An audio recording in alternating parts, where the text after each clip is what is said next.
Hey everyone, Ethan here. I've always had a passing interest in baseball. Not enough to ever go to a game or even watch it on TV, but as someone who's never really been interested in sports at all, I've always considered it to be my favorite. It was something I could always bond with my dad over. Even more so, we bonded over our love for Mario games, so when I learned that there was a game combining those two, I knew I was in for a treat. Mario Superstar Baseball is one of several Mario sports games that have been around since the Nintendo 64 era. On the surface, it's pretty self-explanatory as to what it is, a sports simulation game where you play as characters from the Mario universe. However, there are features that sets this game apart from just any old baseball sim.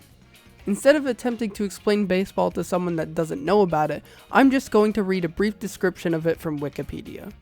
Baseball is a ball and bat game played between two opposing teams that take turns batting and fielding. The game proceeds when a player on the fielding team called the pitcher throws a ball which a player on the batting team tries to hit with a bat. The objective of the offensive team is to hit the ball into the field of play, allowing its players to run the bases, having them advance counterclockwise around 4 bases to score what are called runs. The objective of the defensive team is to prevent batters from becoming runners and to prevent runners' advance around the bases. A run is scored when a runner legally advances around the bases in order and touches home plate. The team that scores the most runs by the end of the game is the winner. Before I dive deeper into this, I want to mention that I have a very casual viewpoint of this game. I don't know most of the ins and outs as much as I would in a game like Pikmin or Halo. For this reason, I'm going to specifically talk about what I understand and find enjoyable about the game, rather than analyzing every facet of it. It wouldn't be a Mario sports game without having its own quirks to set it apart from normal sports games. Each team in baseball is comprised of 9 players. In Mario Superstar Baseball, each team must have a captain. There are 12 total captains to choose from: Mario, Luigi, Peach, Daisy, Yoshi, Birdo, Donkey Kong, Diddy Kong, Wario, Waluigi, Bowser, and Bowser Jr. Each captain has a special pitch and special hit, which are called star skills. For example, Mario's ball turns into a fireball, making it go faster and setting whoever touches it on fire. Any non-captain star skills aren't unique and only result in hitting the ball harder or making the pitch more difficult for the batter to hit. Star skills can be replenished by hitting certain objects on the field or by doing a semi-specific feat when the game prompts you to. Before choosing your team, it may be important to learn about this game's chemistry system. Basically, if characters share good chemistry, like Mario and Luigi for example, they will hit better when the other's up to bat next or on a base. Good chemistry is represented by a musical note when hovering over certain players. Bad chemistry is also a thing, though it isn't quite as prominent. If characters have bad chemistry with each other, such as Mario and Bowser, when throwing the ball to each other in the field, the throw will be much slower than normal. Bad chemistry is represented by a black line that looks like a tornado. The chemistry system is integral to building a highly competitive team, but it's not required to be able to win. I usually just pick my 9 favorite characters for my team, which is something I think is fantastic about this game. It can be approached from a super casual viewpoint or by a hardcore baseball fan, and both can equally enjoy the game. Another pillar of the game is that every character has their own stats that set them apart from everyone else. Each character's stats are split into 4 categories: bat, pitch, field, and run. The names speak for themselves and are shown by a line which darkens in color and is longer the better that stat is. Each character is put into 4 playstyle categories to give you a general idea of what they excel at. Balanced characters have decent stats all around, but don't excel at any specific thing. Technique characters are usually good at either pitching or fielding, but nothing else. Speed characters run the bases faster, and I think they're also faster in the field, but I'm not super sure on that. Power characters are typically home run machines and not much else. I would say that even if you don't care much for chemistry, I would at least make sure that your characters are used for their strengths. Like having a character like Boo pitch instead of having him in the outfield due to his high pitching stat but low fielding and running. Each character has a running or fielding ability that helps them in specific situations. I'm not going to list them all, but a good example is that Yoshi can use his tongue to catch balls that are a bit out of his reach. The game has a surprising amount of modes for a Mario sports game. Exhibition is the most basic mode. You can play against a CPU or a local friend, in any stadium with any team you want. You can change a bunch of settings here, such as the number of innings, which player bats first, and the ability to enable and disable the mercy rule, as well as star skills. Most characters are unlocked right away except for a handful. They can be unlocked by playing challenge mode. Challenge mode is essentially this game's story mode. I would also consider it to be the highlight of the game.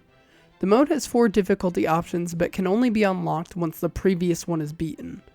I would normally have an issue with this, but challenge mode is built to be short and replayed multiple times, so I can't really complain. The story isn't important, but I'll explain it anyway. Everyone in the Mushroom Kingdom gets together for baseball games. Bowser sends out an invitation to each of the main teams to see if they are up to the challenge of besting him and his team. I don't know why, but the game makes this seem overtly evil. Once the cutscene is over, you're able to choose a preset team out of 5. Mario's team consists of him, Luigi, characters from Sunshine, and Monty Mole for some reason. Peach's team is made up of herself, Daisy, and various toads that consistently fail to protect her. Yoshi's team mostly pays homage to the Yoshi's Island games, with him being paired up with Baby Mario, Baby Luigi, Shy Guys, and his best friend Birdo. Donkey Kong's team is strange in my opinion. Him, Diddy, and Dixie Kong make sense, but the rest of the team is rounded out by Goombas and Koopas, which would usually be a good fit for Bowser's team, but I guess he ran out of room. Wario's team is also a bit strange, being himself, Waluigi, King Boo, Boo, Petey Piranha, and Magic Koopas. I guess for the vaguely evil teams, they just threw lesser enemies at them and said, yeah, they've been friends forever. The teams play in their respective stadiums. Each stadium has their own quirks that make them different from one another. For example, DK Stadium has barrels that crash into unsuspecting fielders, while Wario's has chain chomps that can tackle the ball or other players. Your goal is to form your ideal team and then take on Bowser. However, the goal sounds much simpler than it is. You can recruit members of other teams by completing missions and earn scout flags when facing off against that team. The game will randomly give you a mission which can be as simple as getting a hit or sometimes more complicated ones like getting a double play. If done right, you'll earn a scout flag for the specified character. Once a character's scout flags are filled, they will join your team the next time you win against them. They don't have to be obtained all in one game though. A small detail that I love is that your team name changes depending on your team captain and its members. Once a captain's scout flags are filled, their team will disband and any characters with unfilled scout flags will temporarily join Bowser Jr.'s team. Bowser Jr. is constantly roaming around the map. Once he's interacted with, he will play a short game with you that starts in the 9th inning. If he has any characters from other teams, you'll be able to earn scout flags for simply winning.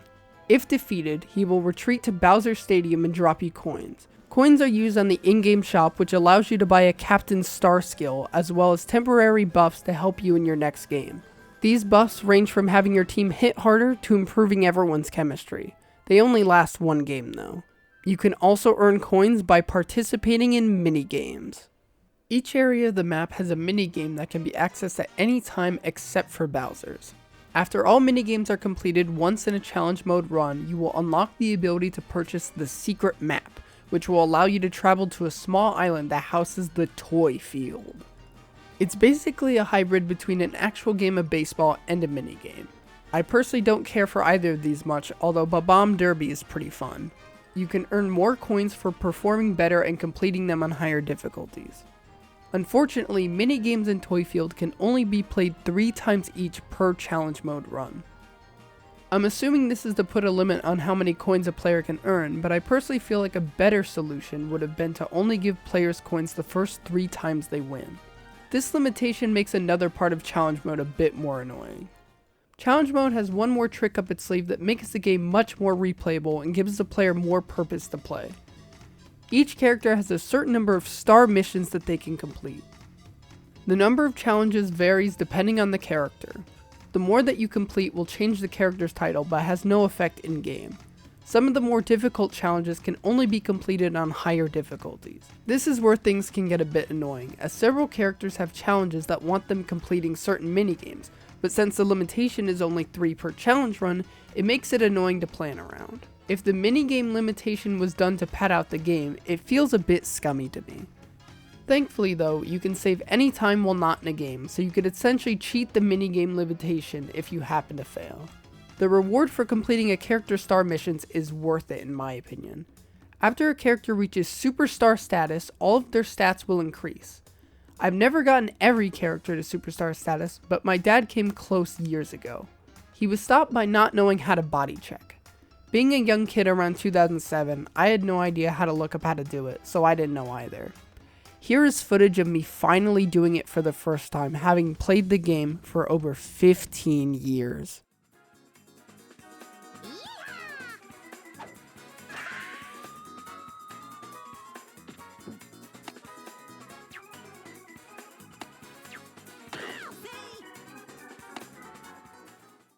Getting back to challenge mode, once every team has been defeated at least once, you gain access to Bowser's Castle.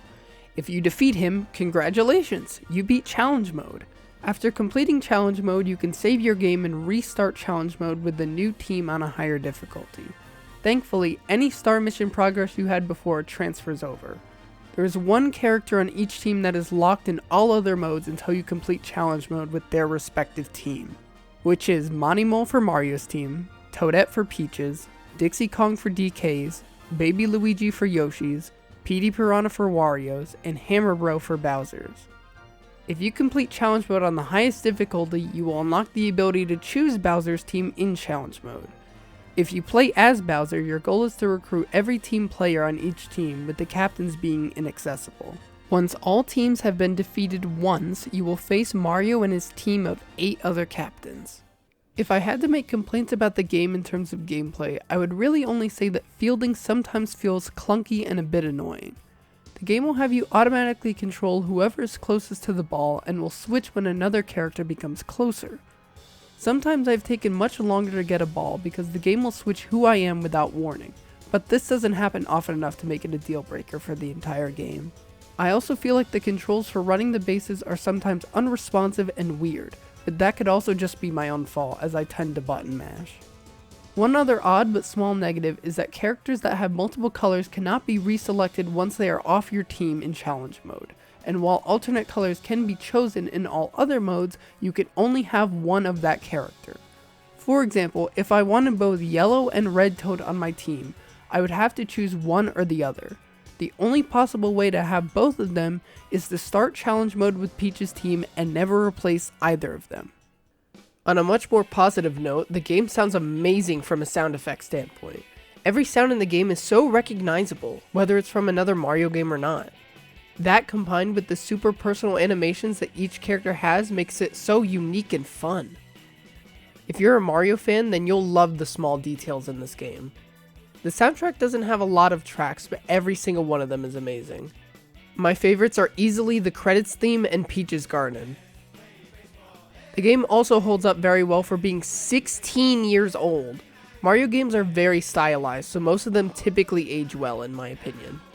If you're unfamiliar with baseball but are interested in this game, it has a practice mode which acts as a tutorial mode and allows you to get a feel for the controls. It also has a few options to make the game more approachable, such as the ability to change whether characters bat on the left or right, or easy mode options that make batting and pitching and fielding easier.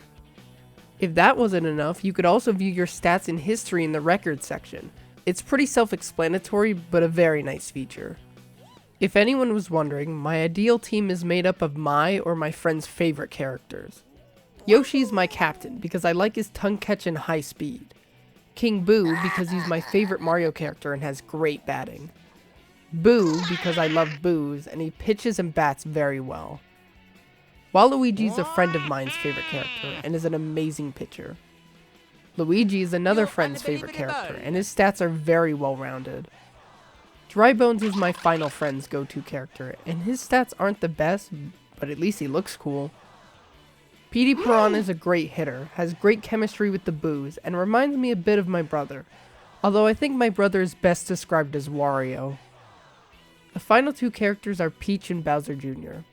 Peach has always been my mom's favorite Mario character, even though she almost never plays video games. She still loves Peach. And since picking up Mario games, my girlfriend has also come to like Peach as well, making me inclined to put her on my ideal team for those two reasons. Bowser Jr. is my dad's favorite character and is an amazing batter.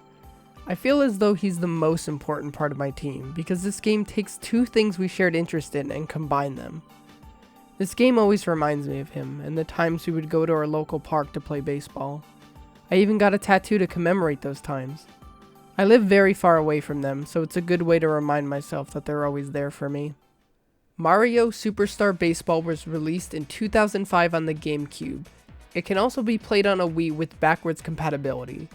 It is yet to be remade or ported since its 2005 debut, although it does have a sequel in Mario Super Sluggers, which is on the Wii. Unfortunately, that means that obtaining and playing this game in 2021 is pretty difficult. If you happen to own a GameCube, you can find this game on various websites for $50+. Otherwise, if you're interested, you can always do that thing that Nintendo hates but won't do anything positive about. While I definitely would never ever condone it in a million years, you can always play it via emulator. Overall, I think that if you have any sort of interest in either baseball or Mario sports games, I would give this a try. It's very well put together and an incredibly fun time. I, however, don't quite think that it tops Pikmin, so for now it will sit at my number 2 spot. I think that Superstar Baseball is a fantastic game. At the end of the day though, it is a sports game, which makes it difficult to pit against non-sports games as they are more content rich. Please remember that every game on this list is great in my opinion, and I'm just giving my opinion as to which I like more. So with that said, have you heard about Mario Superstar Baseball before? Are you enticed to play it now that you've seen what it has to offer? Please let me know your thoughts in the comments section. I will make sure to read and respond to every single comment if possible. Thank you so much for watching, and I hope to see you again soon.